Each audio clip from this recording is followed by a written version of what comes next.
The hot, merciless sun beat down on Hannah Harrison as she sat alone atop her travel trunk at Blackwater Crossing, Colorado Territory, 1875, her hope dwindling with each passing hour. The stagecoach had deposited her at this desolate waypoint before dawn with assurances that her betrothed would be waiting. Now, as afternoon shadows stretched across the dusty landscape, it was painfully clear that Matthew Gaines had forgotten, or worse, deliberately abandoned his mail-order bride. Hannah dabbed at the perspiration beading on her forehead with a handkerchief that had once been white, but was now stained with the ochre dust of the frontier. Her cream-colored traveling dress, purchased specially for her arrival in the West, was similarly soiled. She'd exhausted her water canteen hours ago, and the small way station offered little shelter and no amenities beyond a rickety bench that she'd forsaken in favor of her trunk. "Another hour," she whispered to herself, her Boston accent sounding foreign even to her own ears in this wild place. "I'll wait one more hour and then..." And then what? She had no money for return passage, having spent nearly everything she had on the journey west. Her family's boarding house in Boston had burned down 6 months prior, leaving her with no home to return to even if she could afford it. The letters from Matthew Gaines had seemed a godsend, a cattle rancher seeking a wife, promising a comfortable home, security, and, perhaps someday, affection. The sound of approaching hoofbeats cut through her thoughts. Hannah stood quickly, smoothing her dress, hope flaring briefly, but it wasn't the wagon she'd expected. Instead, a single rider approached, the silhouette of man and horse shimmering in the heat waves rising from the parched earth.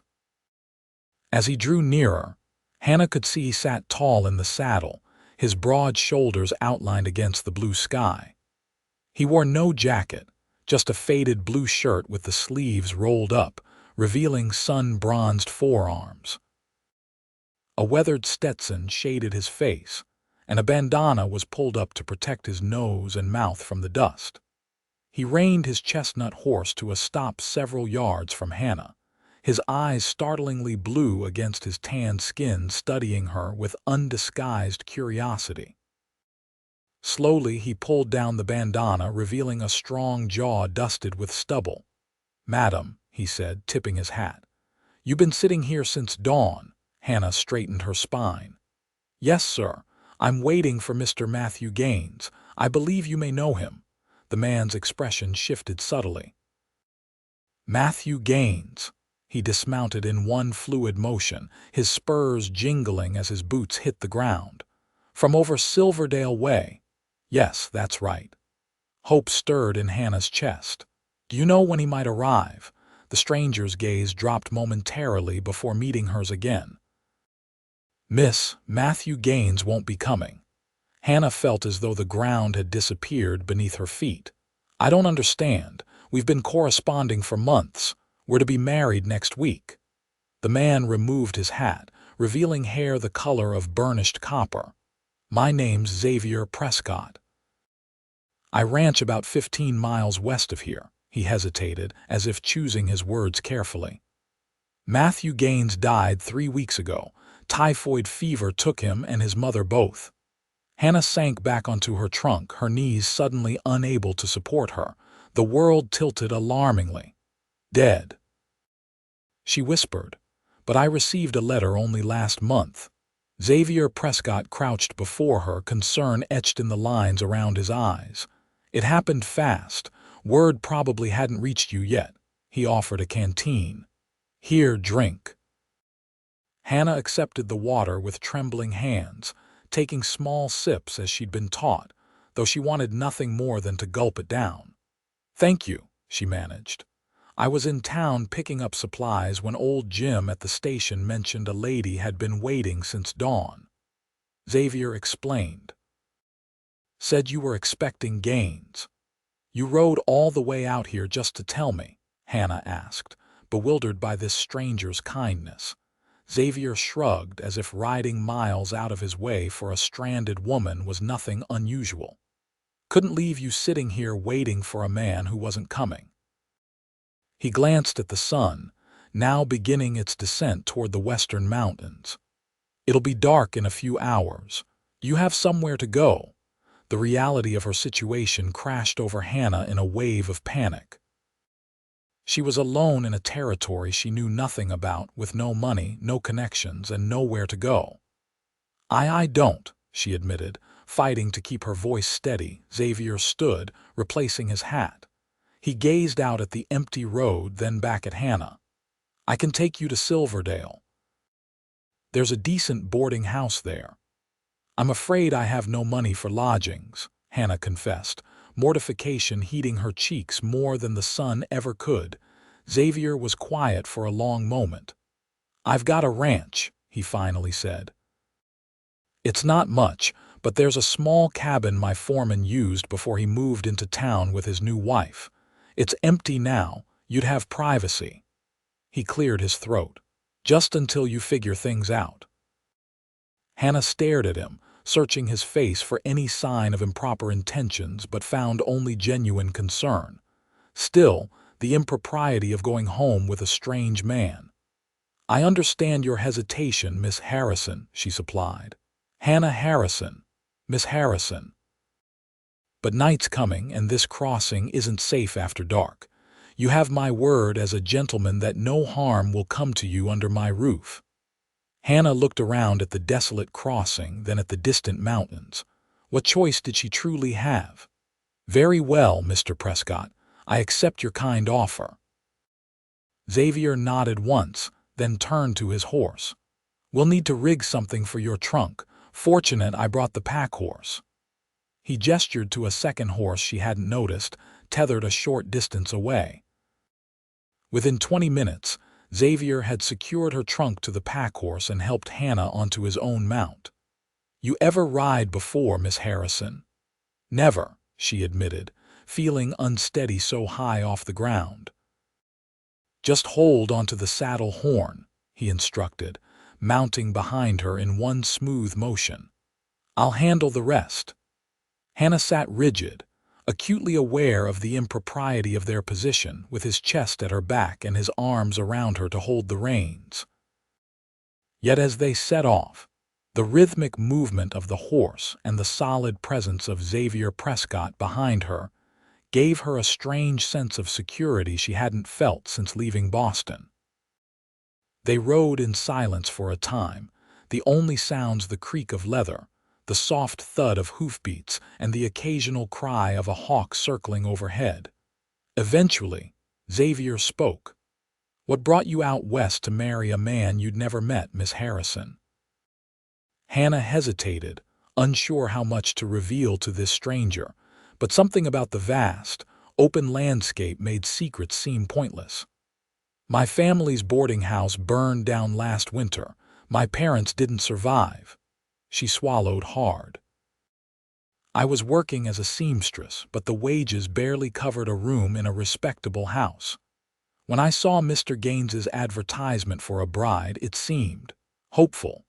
Xavier was quiet for a moment. I'm sorry about your parents, he finally said, his voice soft against her ear. That's a heavy burden to bear alone. Thank you, Hannah replied, surprised by the genuine sympathy in his tone. Gaines was a good man, Xavier continued. Worked hard, would have made a decent husband, I expect. The kindness in his words brought unexpected tears to Hannah's eyes. She blinked them away quickly. Did you know him well? Well enough. Our ranches share a boundary line. We helped each other out when needed. They fell silent again as Xavier guided them off the main trail onto a narrower path that wound through scrubby pine and juniper. The terrain grew more rugged, the horse picking its way carefully around rocks and through shallow gullies. Almost there, Xavier said after they'd been riding for nearly 2 hours. Just over that rise. As they crested the hill, Hannah gasped. Below them stretched a valley, green with spring grass, a ribbon of silver water cutting through its center. Nestled against the far slope was a cluster of buildings, a main house built of logs and stone, a large barn, corrals, and several smaller outbuildings. Cattle dotted the pastures and smoke curled from the chimney of the main house. "Welcome to Whispering Pines Ranch," Xavier said, a note of pride in his voice. "It's beautiful," Hannah breathed, genuinely impressed. From Matthew's letters, she'd expected a crude frontier existence, but this place looked established, well-tended. "Been working it for 7 years now," Xavier replied. "Started with nothing but a tent and 20 head of cattle. Got over 200 head now and the best water rights in the county." They descended into the valley, the horses quickening their pace as they neared home. As they approached the buildings, a dog came bounding out to meet them, barking joyfully. "That's Scout," Xavier said. "Best cattle dog in Colorado Territory." A middle-aged woman emerged from the main house, wiping her hands on an apron. She watched their approach with unconcealed curiosity. "And that's Mrs. Abernathy," Xavier added. "Housekeeper, cook, and the closest thing to a mother I've had since I was 12. As they rode into the yard, Xavier called out, "Mrs. Abernathy, we have a guest." The woman's eyebrows rose nearly to her hairline as she took in the sight of Hannah perched in front of Xavier on his horse. "I can see that," she replied dryly. "And who might this young lady be?" Xavier dismounted, then reached up to help Hannah down. Her legs felt wobbly after the long ride, and she stumbled slightly, her hand gripping his forearm for balance. "This is Miss Hannah Harrison," Xavier explained. She was to marry Matthew Gaines. Understanding immediately dawned on Mrs. Abernathy's face. "Oh, you poor dear. Come inside this instant. You must be half dead with thirst and hunger." Before Hannah could protest, the older woman had ushered her toward the house, leaving Xavier to deal with the horses and her trunk. The interior of the ranch house was surprisingly comfortable, rustic, but clean, with solid furniture and colorful woven rugs covering the plank floors. Mrs. Abernathy seated Hannah at a large wooden table and placed a glass of cool water and a plate of biscuits before her. "Eat," she commanded. "You look ready to faint." Hannah hadn't realized how hungry she was until she took the first bite. The biscuits were still warm, spread with sweet butter and wild raspberry preserves. She had to restrain herself from devouring them too quickly. "So you're the mail-order bride," Mrs. Abernathy said, studying Hannah with keen eyes as she moved about the kitchen. "From back east, by your accent." "Boston," Hannah confirmed between bites, "and no one thought to send word that Matthew had passed." Hannah shook her head. "I received a letter just last month confirming my arrival date." Mrs. Abernathy clicked her tongue in disapproval. "That would have been before he took ill. His mother might have sent word if she hadn't fallen sick herself." She shook her head. "What will you do now, child?" The question Hannah had been avoiding loomed large. "I don't know," she admitted. "I have no money to return east and no family there besides." Mrs. Abernathy nodded thoughtfully. "Well, you're welcome here until you sort things out. Xavier's a good man, won't turn away someone in need." The door opened and Xavier entered, carrying Hannah's trunk with apparent ease. "I've opened up the foreman's cabin," he said. "It's small, but it's clean. Mrs. Abernathy had me air it out last week, fortunately." "That's very kind of you, Mr. Prescott," Hannah said. "I won't impose on your hospitality any longer than necessary." Xavier set the trunk down and took a seat at the table. "No imposition, Miss Harrison, and please call me Xavier." "Then you must call me Hannah." Mrs. Abernathy placed a plate of food in front of Xavier, venison stew, from the smell of it, and gave Hannah a knowing look that made her blush. "I'll have supper ready in an hour," the housekeeper said. "Xavier, why don't you show Miss Harrison to the cabin so she can freshen up?" Xavier nodded, quickly finishing his stew.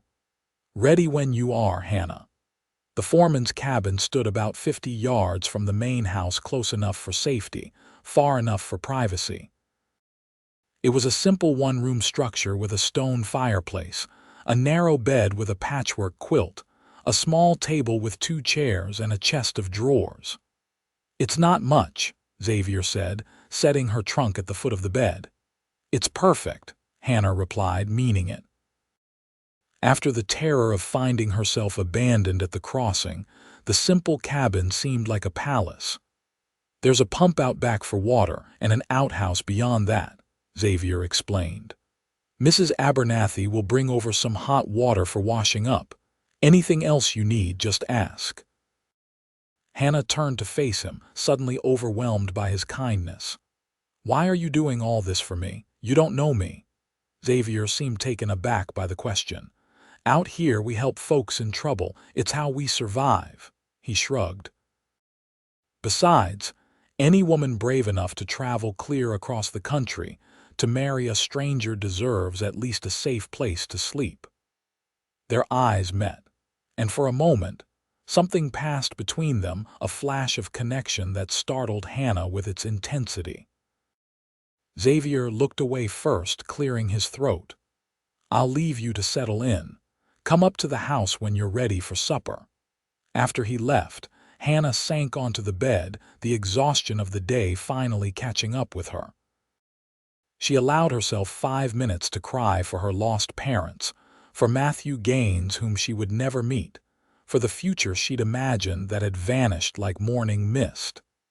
Then she dried her tears, opened her trunk, and set about making herself presentable for supper. The next few days established a routine of sorts.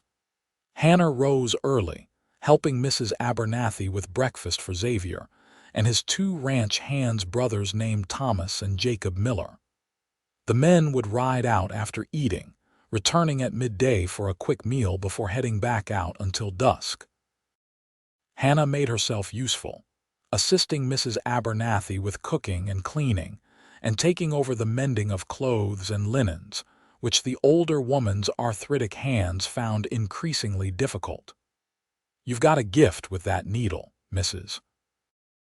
Abernathy observed on the 3rd day, as Hannah repaired a tear in one of Xavier's shirts with nearly invisible stitches. "I was a seamstress in Boston," Hannah explained, "though I mostly worked on ladies' dresses, not men's work clothes." Mrs. Abernathy nodded thoughtfully. "You know, Silverdale could use a good seamstress. Most of the women do their own sewing, but those with means would pay for quality work." The idea took root in Hannah's mind. Perhaps there was a way forward for her after all. That evening after supper, as Hannah and Xavier sat on the porch watching the sunset paint the mountains gold and crimson, she broached the subject. "Mrs. Abernathy thinks I might find work as a seamstress in Silverdale." Xavier was quiet for a moment, whittling a piece of wood with a small knife. "You could," he finally said. "Silverdale's growing, railroads coming through next year, but housing scarce and a single woman living alone." He left the implication hanging. "I see," Hannah said, her hope deflating. Xavier set aside his whittling. "I've been thinking," he said carefully. "The ranch is doing well, but it needs a woman's touch. Mrs. Abernathy's getting on in years. She says you've been a real help these past few days." Hannah turned to look at him, unsure where this was leading. "What I'm trying to say," Xavier continued, his eyes fixed on the distant mountains, "is that you could stay on. As housekeeper officially. You'd have your cabin, meals, and I could pay you a small wage." "You're offering me employment?" Hannah asked, surprised. "Yes," Xavier said, finally meeting her gaze, "for as long as you want it." There was something in his eyes that suggested he might be offering more than just a job, but Hannah couldn't be sure. Still, the proposal solved her immediate problem. "Thank you, Xavier, I accept." The next morning, Xavier rode into Silverdale to send telegrams to the bank in Boston confirming Hannah's story and to settle some business affairs. He returned late in the afternoon with a letter for her. "From Matthew Gaines's lawyer," he explained, handing her the envelope. "I stopped by his office in town." Hannah opened it with trembling fingers. Inside was a brief note explaining that, as Matthew's intended bride, she was entitled to a portion of his estate, not the ranch, which went to his brother, but a sum of money he'd set aside for his future wife. $500, Hannah whispered, stunned. Xavier smiled. "That's a tidy sum. You could go back east if you wanted, or start a new life anywhere." Hannah looked up at him, studying his face. In just a few days, she'd come to appreciate his quiet strength, his unwavering honesty, and the way his eyes crinkled at the corners when he smiled. The thought of leaving Whispering Pines caused an unexpected ache in her chest. "I think," she said slowly, "I'd like to stay if your offer still stands."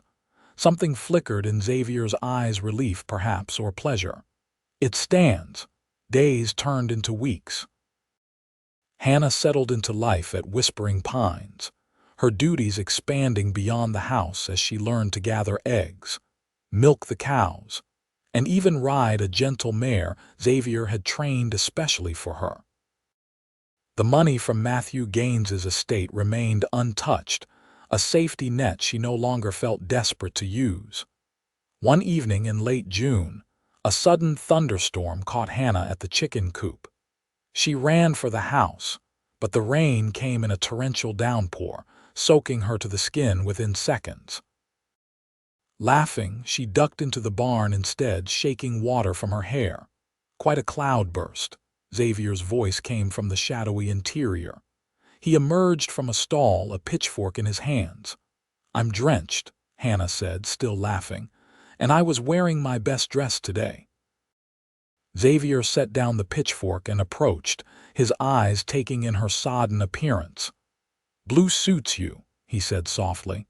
"Brings out your eyes." Hannah's laughter faded as she realized how close they were standing. Xavier reached out slowly, brushing a wet strand of hair from her face, his fingers lingering against her cheek. "Hannah," he said, his voice rough, "I'm not a man of many words, but I need to tell you something." Her heart pounded so loudly she was sure he must hear it. "Yes. When I found you at that crossing, I thought I was just doing what anyone would do, but now—" He took a deep breath. "Now I can't imagine this place without you, can't imagine my life without you in it." Hannah's breath caught. "Xavier, I know it's too soon," he continued quickly. "You came out here to marry another man. I don't expect anything. I just wanted you to know that if you decide to stay, it wouldn't just be for a job. It would be because I care for you. Deeply." Hannah reached up, placing her hand over his where it still rested against her cheek.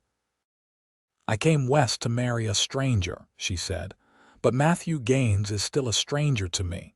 You're not." She smiled softly. "And I care for you too, Xavier, more than I thought possible in such a short time." Relief flooded his features, followed by a joy that transformed his usually serious face. Slowly, giving her every chance to pull away, he leaned down and pressed his lips to hers in a gentle, questioning kiss.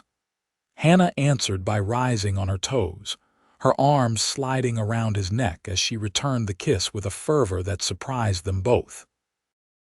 When they finally parted, both breathless, Xavier rested his forehead against hers. "Mrs. Abernathy will have my hide for this," he murmured. Hannah laughed. "On the contrary, I think she's been hoping for exactly this development." Xavier smiled, tucking her against his side as they moved to the barn door to watch the rain. "We'll take it slow," he promised. "Get to know each other properly." "I'd like that," Hannah agreed, leaning her head against his shoulder. The summer passed in a golden haze of work and growing affection. Xavier courted Hannah properly, with rides into Silverdale for dinner at the hotel, picnics by the creek that ran through his property, and evenings on the porch talking until the stars emerged. By harvest time, The entire county knew that Xavier Prescott was sweet on the Eastern girl who'd been left at the crossing. Some whispered that she'd been intended for Matthew Gaines, but most agreed it was a stroke of Providence that had brought her to Whispering Pines instead. On a crisp October evening, Xavier took Hannah riding to a high meadow overlooking the valley. The aspen trees were ablaze with golden leaves, and the mountains stood sharp and clear against the blue sky. They dismounted, and Xavier spread a blanket for them to sit on. From his saddlebag, he produced a small package wrapped in tissue paper. "What's this?" Hannah asked as he handed it to her. "Open it," he urged, an uncharacteristic nervousness in his manner. Hannah carefully unwrapped the package to reveal a small wooden box, intricately carved with a pattern of pine trees. Inside, nestled on a bed of velvet, was a ring, a delicate gold band set with a small but perfect diamond. "It was my mother's," Xavier said softly. "My father gave it to her when they decided to come west and start a new life." He took her hand in his. "Hannah Harrison, I know you came to Colorado Territory expecting a different life than the one you found. But I thank God every day for whatever twist of fate brought you to Whispering Pines and to me." Tears blurred Hannah's vision as Xavier continued. "I love you, Hannah. Your strength, your kindness, your courage, the way you face each new challenge with grace, the way you've made my house a home." He squeezed her hand gently. "Would you do me the honor of becoming my wife?" "Yes," Hannah whispered, then louder, "Yes, Xavier, I will marry you." His face lit with joy as he slipped the ring onto her finger, then pulled her into his arms for a kiss that promised a lifetime of happiness. They were married on Christmas Day, 1875, in the small church in Silverdale. Mrs. Abernathy wept openly throughout the ceremony, while the Miller brothers stood awkwardly in their Sunday best, shifting uncomfortably in their store-bought shoes. That night, as they lay in Xavier's bed, now their bed in the main house, Hannah marveled at the strange path that had led her to this moment. "If Matthew Gaines had met me at the crossing as planned, I would never have known you," she murmured, her head resting on Xavier's chest. "I might have had a good life with him, but it wouldn't have been this life." Xavier's arms tightened around her. "When I rode out to that crossing, I had no idea I was riding toward my future. I just knew a woman needed help." He kissed the top of her head. "Best decision I ever made." In the years that followed, Whispering Pines Ranch flourished under their joint care. Hannah's dowry from Matthew Gaines allowed them to purchase additional acreage and expand their herd. The arrival of the railroad brought prosperity to the entire region, and Xavier's forward-thinking investment in better breeding stock paid handsome dividends. Hannah found her place not just as a rancher's wife, but as a respected member of the growing community. Her skill with a needle led to a small side business creating wedding dresses and christening gowns for the ladies of Silverdale, and her Boston education made her a natural choice for the school board once the town built its first proper schoolhouse.